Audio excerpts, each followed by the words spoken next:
حكومة الصومالية قرشها نجا كوادن national dialogue Ethiopia وقرش الآن وقرش الآن completely حوي dadka hogaaminta umada u ah waxay hogaamin ugu yihiin in inta dadka sukeenan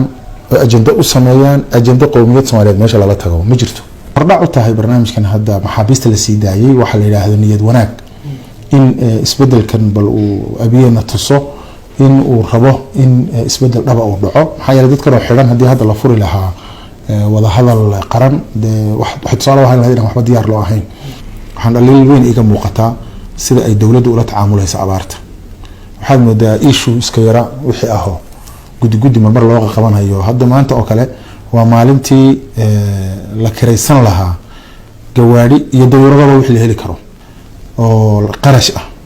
inay u jiheeyaan dhinaca abaarta haddii aan la yeelin oo tiraahdo mashruuc hebelna halka mashruuc hebelna dadka mashaariicda u wada ururada ama wadada u dhisaysay dhamaadaba waxay hordhac u tahay barnaamijkan hadda maxaabiista la sii daayay waxa la yiraahdo niyad wanaag in isbedelkan bal uu abiyana tuso in uu rabo in isbedel dhaba uu dhaco maxaa yeelay dadka oo xiran hadii hadda la furi lahaa wada hadal qaran wax tusaale waxa la yiraahdo waxba diyaar loo ahayn marka in la magacaabay gudi ama commission barnaamijka hogaamiya wada hadalka oo waliba dawladda ka madax banaan oo hoos taga baarlamaanka in maxaabiista la soo daayo كل واحد تسيسا نوع بلو في عن محابيست اللي سودايي أدبان وغا سودوينينا وكان واحد علينا حي لي ولا بقى يوضن بي يهن محابيست السيادة قيب سياسيين ويو وحنا ضميركو وسيدا جوار وكاليئة iyo qayb laga yaabo inay dagaal galeen ama dib galeen waxaan leenahay marka kii damiirkiisa u xidhnaa in la sii daayo waa mudan yahay kadib Soomaaliland siyaasadii baa ku fadhiday qaraastii idinka xukuumadda deegaanka Soomaalida maxay ka qorshaysan miisaska loo fadhiisan doono qowmiyadaha oo dhan ee xuquuqdooda ku soo raadsan doonaan anaga xukuumadda Soomaalida qorshaha naga ku aadan national dialogue Ethiopia waa qorshe la'aan completely xawii dadka hogaaminta umada u ah waxay hogaamin ugu yihiin in inta dadka sukeenan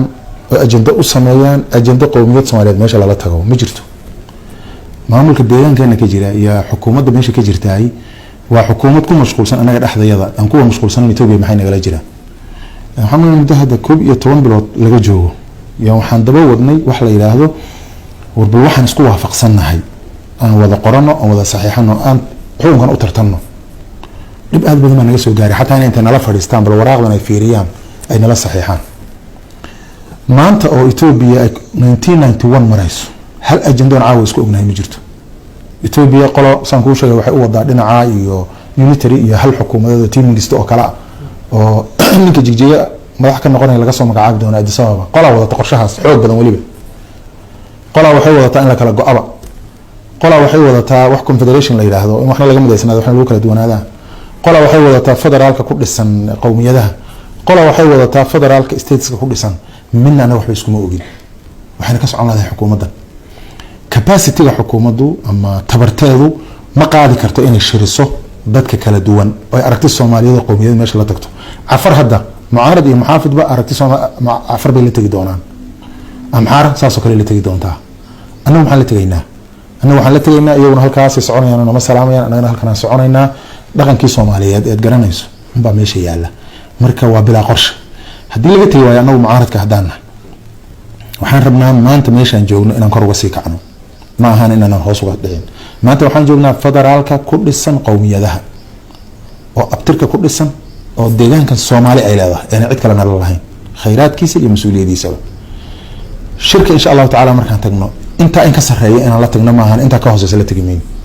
ama qolyahan kale waxay soo wadaan iyo madhamartooda iyo hawlahooda maalina waxay dhahaan federaalka qowmiyadaha ku dhisan baanu qabnaa marna waxay dhahan federaalka stateska ku dhisan marna waxay dhahan Ethiopia waxa burburiyay waa nidaamka federaalka qowmiyadaha ku dhisan ee halagala noqdo saas cad hadow marka waxaan ku dhihi karaa Soomaalidu kolkii Soomaali ahaan la qowmiyad ahaan bila mashruuc baana mas'uuliyadeedana waxa qaadanaysa xukuumadda deegaanka ka talisa iyada oo laaban tahay 3 bilood ee jiilaalka hadda bilow yahay ya hadda waxa gobolada barkood ma aha inay xoolo dhimanayaan way dhinteen already hadda waxaan la hadlayay daawo ninka la hadlayo wuxuu yiri xooluhu way dhamaadeen hadda dadkii yaa bilaabanaya goboladu way sii kala dardaran yihiin marka waxaan leeyahay runtii haddaan nahay bulshadii deegaanka inaan isku xisaabtano oo gurmad dhaba aan samayno waxaan dhaliil weyn iga muuqataa sida ay dawladdu ula tacaamulayso abaarta waxaad moodaa issue iska yara wixii aho gudi mar loo qabanayo hadda maanta oo kale waa maalintii la kiraysan lahaa gawaari iyo dawladaba wixii la heli karo oo dadka raashin loo daadin lahaa oo biyo iyo booyado waxa la wixii la heli karo budgetka lagu jahayn lahaa marka waxaan leeyahay shacabka gudaha hal isu gurmado hal kaco waxaan dawladda ka codsanayaa wax kasta ay hayaan oo qarash ah inay u jiheeyaan dhinaca abaarta